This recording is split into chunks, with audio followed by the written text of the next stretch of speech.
Assalamualaikum warahmatullahi wabarakatuh. Perkenalkan, nama saya Herwindia Putri Andini, NIM 2004-1011. Di sini saya akan melanjutkan membacakan resum dari bukunya dosen saya, bab 7 dan bab 8. Bab 7 ini membahas tentang tahap persiapan khutbah, yang terdiri dari 4 poin, yaitu 1. Memilih topik. Sebelum khutbah, kita harus mengetahui lebih dahulu apa yang akan kita sampaikan dan tingkah laku apa yang diharapkan dari mustami'in. Dengan singkat, kita memerlukan pokok bahasan atau topik dan tujuan. Yang kedua yaitu sumber-sumber topik. Diakui oleh Profesor Jalaluddin Rahmat bahwa seringkali Anda menjadi bingung ketika harus mencari topik yang baik. Oleh karena itu, untuk membantu Anda menemukan topik, Profesor N. Thompson menyusun sistematika sumber topik sebagai berikut. 1. Dari pengalaman pribadi. 2. Hobi dan keterampilan. Yang ketiga, pengalaman kerja atau profesi. Yang keempat, pelajaran sekolah atau kuliah. Yang kelima, pendapat pribadi. Yang keenam, peristiwa hangat dan pembicaraan publik. Yang ketujuh, masalah abadi. Yang kedelapan, kilasan biografi. Yang kesembilan, kejadian khusus. Dan kesepuluh, minat halayak. Poin ketiga ini membahas tentang tema yang fokus. Setelah topik sudah ditentukan, maka langkah selanjutnya adalah harus memperhatikan pemilihan tema dan judulnya agar sesuai dengan situasi dan kondisi jamaah. Juga harus benar-benar terfokus. Bukankah khutbah yang dikehendaki oleh jamaah tentu khutbah yang efektif dan efisien, yang padat dan mengenai sasaran, tidak yang panjang dan melantur-lantur sehingga tidak mengarah kepada satu topik yang jelas. Untuk yang keempat ini membahas tentang bobot materi. Dalam pandangan Ustadz Ahmad Sayuti 1995, khotib yang kurang kreatif cenderung selalu menganggap jamaah itu bodoh dan dikiranya tidak bisa tanggap bila disuguhi topik atau materi khutbah yang membutuhkan renungan dan pemikiran.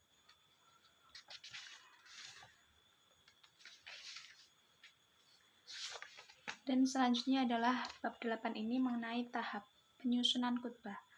Yang pertama yaitu prinsip-prinsip komposisi khutbah. Menurut Dr. Jalaluddin Rahmat 2006, prinsip-prinsip itu ialah kesatuan unity, pertautan, koherensi, dan titik berat.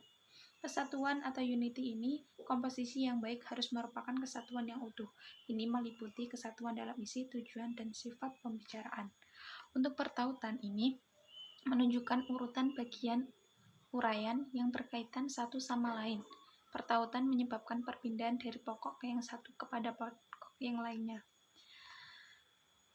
yang harus berjalan dengan lancar. Yang ketiga yaitu titik berat. Bila kesatuan dan pertautan membantu mustami'in untuk mengikuti dengan mudah jalannya pembicaraan, titik berat menunjukkan mereka pada bagian penting yang patut diperhatikan. Yang kedua ini adalah rambu-rambu menyusun nasihat khutbah. Khutbah yang tersusun tertib akan menciptakan suasana yang favorable, membangkitkan minat, memperlihatkan pembagian pesan yang jelas sehingga memudahkan pengertian, mempertegas gagasan pokok, dan menunjukkan perkembangan pokok-pokok pikiran secara logis. Yang ketiga ini membahas tentang pembuatan teks khutbah. Bedanya hanya pada syarat dan rukun yang harus dipenuhi dalam khutbah Jumat, sehingga sang khotib bukan hanya tampil gemilang di depan jamaah, tetapi juga judul yang ia bicarakan aktual dan faktual, sesuai dengan kondisi masyarakat. Karena sesungguhnya di antara tujuan khutbah Jumat, selain memberi peringatan, juga memberi solusi atas problematika yang ada di tengah masyarakat. Yang selanjutnya adalah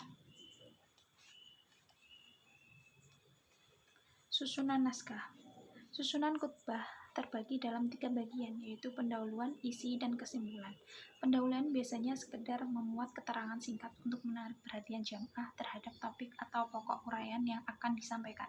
Sedangkan isi atau materi khutbah berisikan uraian dan penjelasan yang selaras dengan judul khutbah. Untuk terakhir, yakni kesimpulan, ia harus mencerminkan kesimpulan dari seluruh uraian khutbah. Hendaknya kesimpulan itu singkat, sederhana, dan merupakan kebulatan. Kesimpulan dapat berupa saran-saran atau dorongan yang bersifat persuasif. Cara membuka khutbah. Tujuan pembukaan khutbah adalah membangkitkan perhatian, memperjelas latar belakang pembicaraan, dan menciptakan kesan yang baik mengenai komunikator.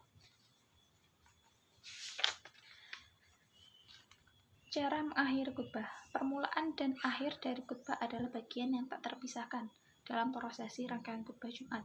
Kalau permulaan khutbah pertama harus dapat mengantarkan pikiran dan menambahkan perhatian kepada pokok pembicaraan, maka khutbah kedua harus dapat memfokuskan pikiran dan perasaan mustami'in pada gagasan utama atau kesimpulan penting dari seluruh isi khutbah. Karena itu, khutbah kedua harus dapat menjelaskan seluruh tujuan komposisi, memperkuat daya persuasi, mendorong pemikiran dan tindakan yang diharapkan, menciptakan klimaks, dan menimbulkan kesan terakhir yang positif. Sekian dari saya. Wassalamualaikum warahmatullahi wabarakatuh.